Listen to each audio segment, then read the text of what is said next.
Inilah penyebab Shin Tae-yong percaya diri timnas Indonesia bisa sulitkan Jepang di SUGBK.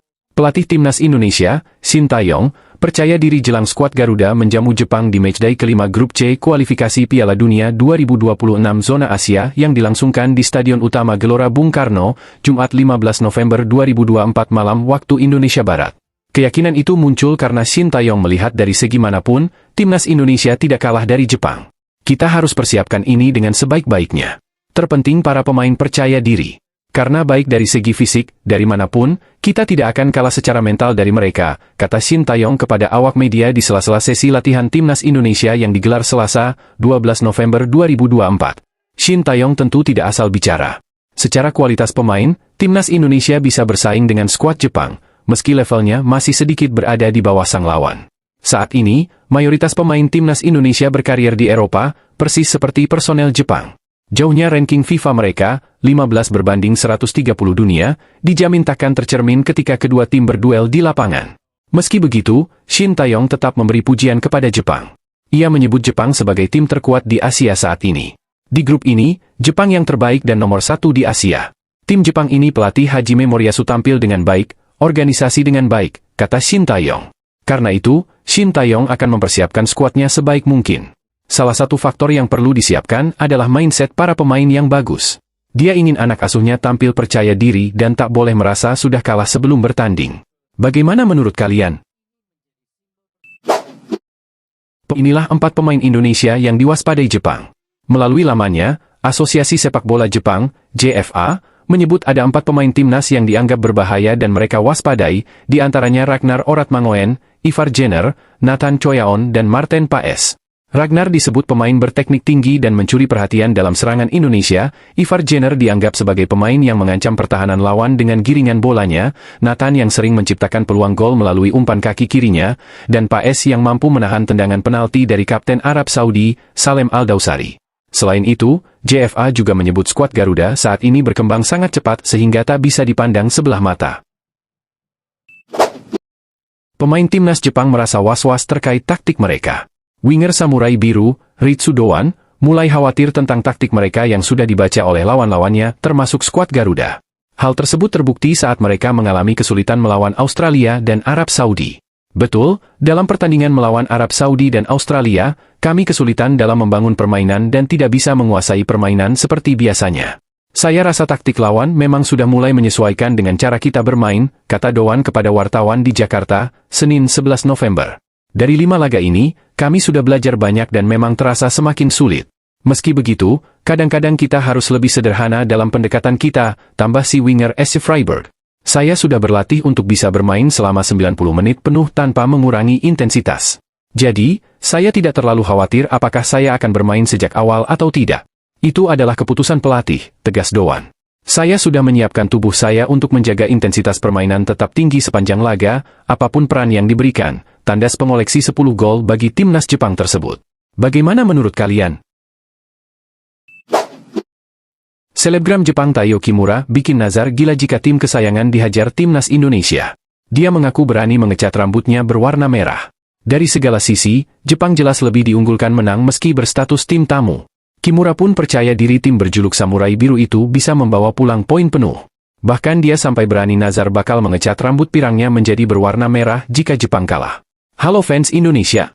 Jika Jepang kalah pada pertandingan berikutnya, saya akan mewarnai rambut saya menjadi merah. Seperti warna bendera Indonesia. Saya berjanji. Sampai jumpa di GBK, kata Kimura dalam video yang diunggah di Instagram, dikutip, Sabtu, 9 November 2024. Egy tak takut lawan Jepang. Winger timnas Indonesia, Egy Maulana Fikri, menilai bahwa timnas Jepang adalah negara terkuat di Asia pada saat ini. Secara ranking FIFA, kedua tim memang bak langit dan bumi. Per 24 Oktober 2024, Jepang menempati posisi ke-15. Sementara timnas Indonesia ke-130. Saya sudah sering melawan Jepang. Menurut saya, memang mereka tetap Jepang. Kita tahu bagaimana Jepang adalah Raja Asia pada saat ini, ujar Egy dalam PSSI Media Day di Hotel Fairmont, Jakarta Pusat, pada Selasa, 12 November 2024. Tapi itu tidak membuat kami takut untuk melawan mereka. Kami malah bertambah excited, jelas pesepak bola asal Dewa United tersebut. Karena melawan tim yang paling bagus. Pasti setiap pemain ingin menampilkan yang terbaik dan mempunyai motivasi tinggi, jelas Egy. Bagaimana menurut kalian?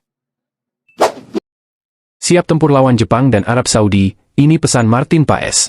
Penjaga gawang timnas Indonesia Martin Paes siap menghadapi Jepang dan Arab Saudi dalam laga lanjutan putaran ketiga kualifikasi Piala Dunia 2026 zona Asia. Jelang pertandingan ini, Shin Tae-yong telah memanggil 27 hingga 28 pemain timnas Indonesia. Pertandingan melawan Jepang dan Arab Saudi menjadi laga penting buat skuad Garuda. Hal ini karena timnas Indonesia harus bisa mencuri poin dari dua tim langganan Piala Dunia ini. Pasalnya, saat ini timnas Indonesia baru mengemas 3 poin dan terjebak di posisi kelima klasemen grup C dengan poin sama Cina yang jadi juru kunci. Tim asuhan Shin Tae-yong sejak awal ditargetkan untuk bisa lolos ke putaran keempat. Dengan syarat harus bisa finish posisi 4 besar klasemen grup. Untuk itu, berapapun poin yang didapatkan dalam dua laga melawan Jepang dan Arab Saudi ini sangat penting. Tentu saja berapapun poin yang didapatkan nanti bisa menjaga asa untuk lolos ke putaran selanjutnya. Martin Paes pun sangat antusias untuk menghadapi laga penting ini. Pemain FC Dallas itu mengatakan bahwa laga melawan Jepang dan Arab Saudi merupakan pertandingan besar. Untuk itu, ia antusias menghadapi dua laga tersebut. Minggu yang penting dengan dua pertandingan besar di GBK, ujar Martin Paes sebagaimana dikutip dari Instagram pribadinya, Senin, 11 November 2024. Tak hanya menyebut bahwa laga tersebut penting. Martin Paes pun berpesan kepada semua pihak termasuk supporter bahwa saatnya bersenang-senang. Saatnya untuk bersenang-senang, ucapnya. Pesan Paes ini pun langsung menimbulkan banyak reaksi dari para pemain timnas Indonesia maupun supporter. Tak sedikit pemain timnas Indonesia yang merespons dengan semangat tinggi. Ada Rafael Struwijk, Jai Idzes, hingga Kevin Dix. Begitu juga dengan Rafael Struwijk, ayo berangkat, tulisnya. Sementara itu, Kevin Dix hanya meninggalkan komentar love dalam unggahan Martin Paes tersebut. Bagaimana menurut kalian? Justin Hubner terlalu rawan kartu kuning, ia sulit masuk kandidat starter skuad Garuda. Justin Hubner terancam terpental dari jajaran starter timnas Indonesia, sebab kini ada 3 bek tengah Eropa yang rutin bermain bagi klub.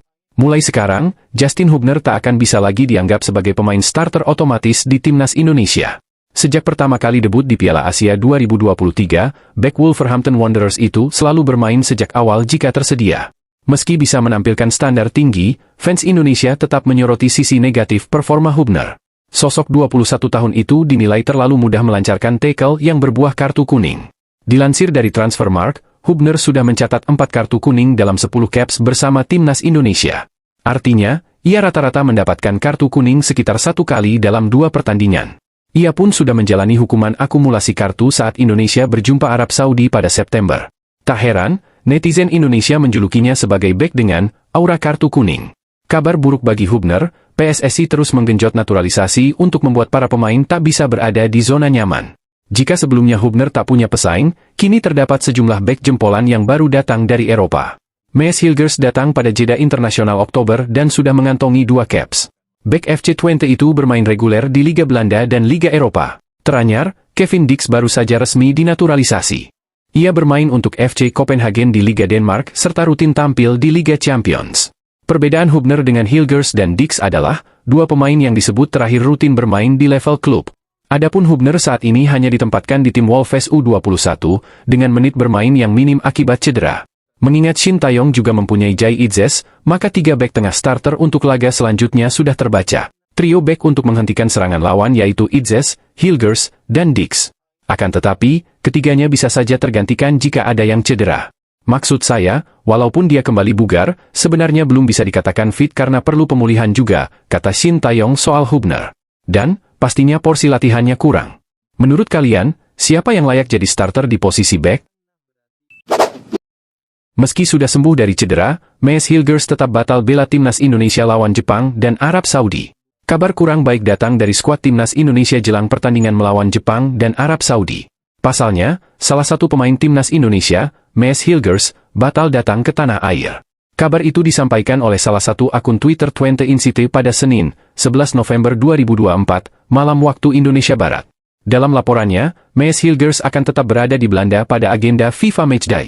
Sebelumnya, pelatih timnas Indonesia, Shin Tae-yong, memanggil 27 pemain untuk menghadapi Jepang dan Arab Saudi. Salah satu pemain yang dipanggil adalah Mees Hilgers. Mees Hilgers sempat diragukan datang ke Indonesia.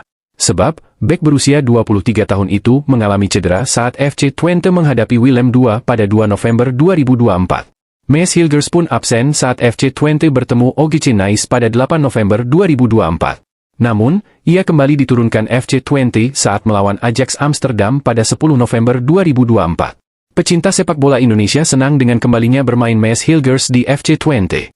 Itu artinya, cedera yang menimpa pemain keturunan tersebut sudah sembuh. Namun ternyata Maes Hilgers dikabarkan memilih untuk tetap di Belanda. Ia fokus dalam penyembuhan cedera yang saat ini sedang menimpanya. Maes Hilgers tidak akan datang ke Indonesia. Ia akan fokus pada pemulihan penuh cederanya, tulis akun Twitter Twente Insite. Sebelumnya, Ketua Badan Tim Nasional, Sumarji, juga sudah menyampaikan bahwa PSSI masih berdiskusi dengan Maes Hilgers. Atas dasar itu, PSSI belum membelikan tiket pesawat untuk Maes Hilgers ke Indonesia. PSSI masih akan melihat terlebih dahulu kondisi cedera yang menimpa pemain bernomor punggung 2 itu. PSSI tidak mau memaksakan Maes Hilgers bermain membela timnas Indonesia karena cederanya itu. Sampai saat ini kami belum membelikan tiket pesawat untuk Maes Hilgers. Kami mau melihat kondisi cederanya seperti apa, kata Sumarji kepada awak media. Bagaimana menurut kalian? Apakah ini sangat berpengaruh pada skuad Garuda? Alasan Shin Taeyong ogah panggil Asnawi Mangkualam ke timnas Indonesia, meski sudah pulih dari cedera hamstring terungkap. Pelatih timnas Indonesia itu mengaku tidak ingin ambil risiko untuk memanggil Asnawi Mangkualam. Shin Taeyong membenarkan bahwa Asnawi mengalami cedera hamstring. Dia pun mengakui bahwa Asnawi sempat menyatakan kondisinya baik-baik saja sebelum daftar 27 pemain timnas Indonesia ditetapkan. Asnawi memang kena cedera hamstring, terang Shin Taeyong kepada wartawan, Kamis, 7 November 2024. Dan memang sebelum mengeluarkan list para pemain siapa saja yang dipilih, Asnawi pun menyatakan tidak masalah, sambungnya. Tapi, menurut Shin Taeyong, tidak semudah itu untuk memastikan kondisi pemain benar-benar sudah pulih dari cedera hamstring. Karena takut cedera Asnawi semakin memburuk, dia pun juga tidak ingin ambil risiko dengan tetap memanggil pemain andalannya itu. Tapi namanya hamstring itu memang tidak bisa dilihat seperti itu. Jadi bisa jadi masalah di tengah-tengah, jadi akhirnya tidak dipanggil, terang Shin Taeyong. Seperti diketahui, Shin Taeyong telah memanggil 27 pemain timnas Indonesia untuk melawan Jepang dan Arab Saudi. Akan tetapi, tidak ada nama Asnawi dalam daftar 27 pemain timnas Indonesia untuk melawan Jepang dan Arab Saudi. Pemain Port FC itu tidak dipanggil karena mengalami cedera hamstring. Tetapi, kapten timnas Indonesia itu diketahui telah pulih dari cederanya. Pasalnya, Asnawi tampil membela Port FC ketika melawan Bangkok United pada Sabtu 2 November 2024. Di laga tersebut, ex-pemain PSM Makassar ini masuk di babak kedua. Asnawi bermain menggantikan Subhanan Burera. Meski tak ada Asnawi, timnas Indonesia tentunya bertekad mendulang hasil manis saat melawan Jepang dan Arab Saudi nanti. Ini akan jadi dua laga kandang timnas Indonesia sehingga bakal digelar di Stadion Utama Gelora Bung Karno, Senayan, Jakarta. Bagaimana menurut kalian? Pemain senior Jepang, Yuto Nagatomo, mengajak rekan timnya untuk bersikap waspada jelang kunjungan ke Gelora Bung Karno menghadapi timnas Indonesia. Yuto Nagatomo adalah satu-satunya pemain dari skuad juara Jepang di Piala Asia 2011 yang kini masih bertahan di tim nasional. Nagatomo saat ini masih tetap menjadi pilihan utama di posisi bek kiri klubnya, FC Tokyo. Sejak mengukir debut pada tahun 2008, ia telah mencatat 148 penampilan bersama timnas Jepang. Saya sangat terhormat terus terpilih menjadi bagian dari tim nasional, ujar Yuto Nagatomo yang pernah memperkuat Inter Milan pada rentang 2011 hingga 2018. Nama Nagatomo selalu menghiasi daftar skuad Jepang sejak dipanggil lagi oleh sang pelatih Hajime Moriyasu pada Maret 2024 silam. Jelang lawatan ke markas timnas Indonesia, Nagatomo mengingatkan rekan setimnya untuk senantiasa menjaga level konsentrasi. Ujaran yang masuk akal mengingat Jepang tersendat pada laga terakhir mereka di grup C putaran ketiga kualifikasi Piala Dunia 2026. Usai menuai 3 kemenangan beruntun dan tak merasakan kebobolan kala bersua Cina 7-0, Bahrain 5-0, dan Arab Saudi 2-0, tim Samurai Biru ditahan Australia 1-1 pada laga keempat grup C. Babak kualifikasi terakhir ini akan penuh tantangan, jadi kami harus fokus sepenuhnya pada pertandingan yang ada di depan mata, hanya memikirkan kemenangan dan berusaha maksimal sejak latihan, ucap Nagatomo di Nikan Sports. Nagatomo tak mau hanya sekadar menjadi hiasan atau cuma jadi simbol di timnas Jepang. Ia ingin terlibat aktif dalam upaya Jepang lolos ke Piala Dunia 2026 yang akan digelar di Amerika Serikat, Meksiko, dan Kanada itu. Terpilih saja tidak cukup, saya akan memberikan segalanya di lapangan untuk berkontribusi pada kemenangan tim, tuturnya menjelaskan. Bagaimana menurut kalian? Salah satu media Jepang membawakan kabar yang bisa menjadi keuntungan bagi timnas Indonesia. Di tengah persiapan, ternyata Jepang memiliki masalah pada pemain mereka. Media Jepang, Nikkan Sports menyoroti kekhawatiran yang sedang melanda anak asuh Hajime Moriyasu. Kekhawatiran ini berasal dari kabar terkini Shogo Taniguchi, pemain timnas Jepang yang berposisi sebagai bek. Dalam 4 pertandingan kualifikasi Piala Dunia 2026, Shogo Taniguchi menjadi pemain andalan Hajime Moriyasu dan selalu dipercaya untuk tampil sebagai starter. Shogo Taniguchi pun sudah masuk dalam daftar pemain yang akan dikerahkan untuk melawan timnas Indonesia. Taniguchi, yang menjadi starter di keempat pertandingan babak kualifikasi final Asia untuk Piala Dunia 2026, telah terpilih bersama Fujita untuk menjadi bagian dari timnas Jepang yang akan bermain melawan Indonesia, Jakarta pada tanggal 15, tulis media Jepang, Nikkan Sports. Akan tetapi, media Jepang khawatir karena Taniguchi kemungkinan tidak bisa tampil melawan timnas Indonesia. Namun, ada kekhawatiran tentang partisipasi mereka, tulis media Jepang, Nikkan Sports. Pasalnya, pemain andalan Hajime Moriyasu tersebut baru saja mengalami cedera dalam pertandingan. Bek timnas Jepang Shinruiden Shogo Taniguchi, 33, cedera pada pertandingan melawan Mechelen dan meninggalkan pertandingan, tulis media Jepang, Nikkan Sports. Pada menit ke-11 babak pertama, ia berlari sejajar dengan penyerang lawan yang sedang berlari mengejar bola panjang, dan terjatuh dengan pergelangan kaki kiri ditekan. Setelah menerima perawatan di tempat, dia tertatih-tatih keluar lapangan dengan seorang anggota staf membantu bahunya. Lanjutnya, dengan absennya Taniguchi, maka ini bisa menjadi peluang bagi timnas Indonesia untuk menjebol pertahanan Jepang dan mencetak gol. Hajime Moriyasu sebut Jepang diuntungkan dengan perubahan jadwal lawan timnas Indonesia, siap menang di SUGBK. Pelatih Jepang, Hajime Moriyasu angkat bicara soal penundaan jadwal lawan timnas Indonesia dalam lanjutan ronde ketiga kualifikasi Piala Dunia 2026 zona Asia. Sebelumnya, laga timnas Indonesia versus Jepang digelar pada 14 November 2024. Laga tersebut digelar di Stadion Utama Gelora Bung Karno, Jakarta. Namun, JFA meminta agar jadwal tersebut diundur dengan alasan timnya butuh waktu lebih dalam persiapan dan perjalanan mengingat hampir semua pemain Jepang bermain di klub Eropa. JFA dan PSSI pun setuju untuk menunda jadwal pertandingan. AFC menetapkan bahwa laga tersebut digelar pada 15 November 2024. Hajime Moriyasu mengakui bahwa timnya sangat diuntungkan dengan perubahan jadwal lawan timnas Indonesia. Salah satu alasannya adalah adaptasi waktu dengan cuaca di Indonesia. Tim Samurai Biru punya tambahan waktu untuk beradaptasi dengan cuaca panas di Indonesia. Kami sangat bersyukur bisa mendapat tambahan 1 hari, ujar Hajime Moriyasu dilansir dari Nikkan Sports.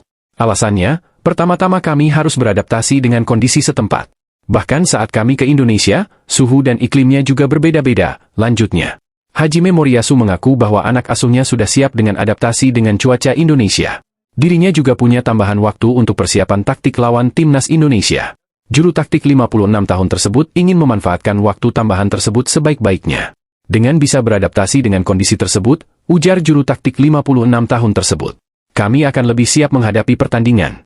Dari segi taktik, kami bisa berlatih 1 kali lagi dan bertemu 1 kali lagi. Dengan begitu, kami bisa lebih banyak berbagi konsep dan cara bertarung di pertandingan. Kami ingin memanfaatkan 1 sesi itu sebaik-baiknya, lanjutnya. Hajime Moriyasu juga berambisi untuk meraih kemenangan dan clean sheet di markas timnas Indonesia. Meskipun lawan kami bermain sangat cerdas, kami akan bertarung lebih cerdas dan mengungguli mereka, ujar Hajime Moriyasu. Melawan lawan yang memperkuat pertahanannya, kami ingin menciptakan lebih banyak peluang dan mencetak gol daripada yang kami lakukan saat melawan Australia. Kami ingin mencoba melakukan koreksi, meningkatkan, dan berkembang sebagai sebuah tim. Kami ingin bisa mencetak gol meski bermain dengan pertahanan yang kuat. Dan kami ingin kembali mencatatkan clean sheet dari pertandingan melawan Indonesia, tutupnya. Bagaimana menurut kalian?